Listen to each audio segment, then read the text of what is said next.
My name's David Benson. I'm an assistant professor of strategy at Brigham Young University. I got my PhD at the University of Michigan, and I've been studying entrepreneurship and venture capital. We got into this paper because one of the fascinating things is my co-author is both a computer programmer and a lawyer, and you don't come across those combinations very often. And so as he would draft these different corporate governance documents, you know, there's a lot of boilerplate, but then there's a lot of, I don't want to say creativity, but there's some, how much can I adjust things, and then does this matter? And so then, you know, he was looking at, there's been a big push about, you know, every great entrepreneur is a great storyteller, and does that end up showing up, say, in the prospectus, but also sort of their governance documents? And so we came at it as far as thinking about, you know, do entrepreneurs differ in how they talk about this in their governance documents, and in the end, does it matter? Does it affect shareholders? Do they care? Yeah. So what we did was what we looked at was specifically in you know, every company, every startup in America, it's a corporation, has both the corporate charter and the bylaws, and it turns out that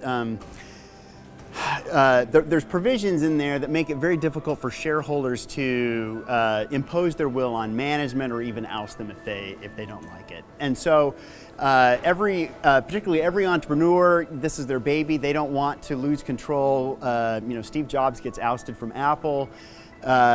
That's every entrepreneur's nightmare, and so, you know, they'd like to keep as much control of the company as possible.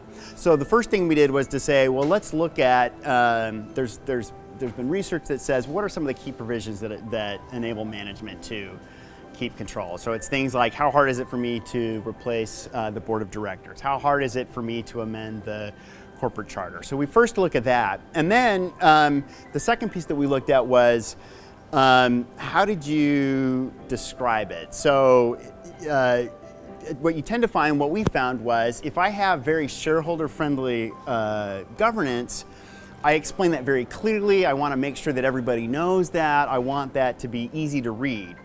If instead I'm entrenched, well, there's a long literature of finance that says shareholders don't like that, and so what they will do in the documents will be, let me bury it in dense legalese. Let me make this really hard to read and dense and so on.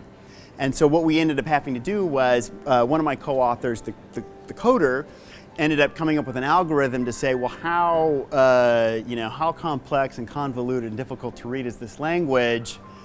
And we ended up doing that for 1,500 IPOs, over a 15-year period.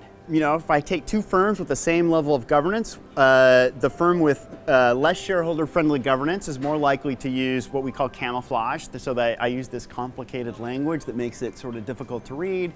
And then it turns out it matters in the sense that, so two firms with the same level of entrenchment, the one that camouflages more is both able to raise more money, and they suffer less underpricing, which means it's a technical term, but it's about how much discounting the market gives them. And so it turns out it looks like it works. So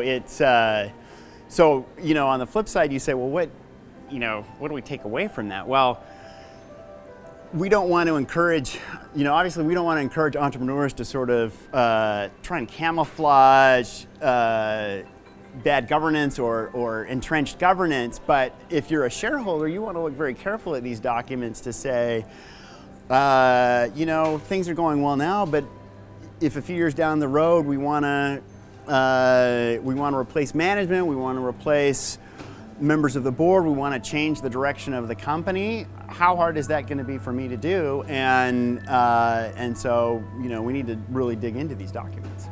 If you think, well, every great entrepreneur is a great storyteller, do I want them telling great stories? Probably not, but it turns out it seems to make a difference.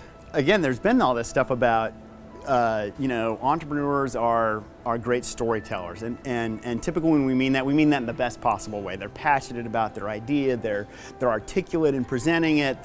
You think of Steve Jobs. He didn't say, "We make a really good product." It's Apple makes products that are insanely great. He didn't say, "We're out here to make a difference." It's, we're going to make a dent in the universe. And so a lot of the prior research in entrepreneurship is focused on sort of steps that entrepreneurs can take to sort of accentuate the positive, put their best foot forward, and we agree with that 100%. The psychologists will tell you, well, they call this impression management. You say, well, there's all these positive behaviors, but psychologists also study it in things like job interviews and dating, and there's things they call negative behaviors, which are things like masking, concealing, downplaying, and so on. And so we wanted to say, well, there's been a lot of look at steps entrepreneurs or anybody can take to accentuate the positive. Do we also see these negative behaviors around masking, downplaying, camouflaging, all this sort of thing?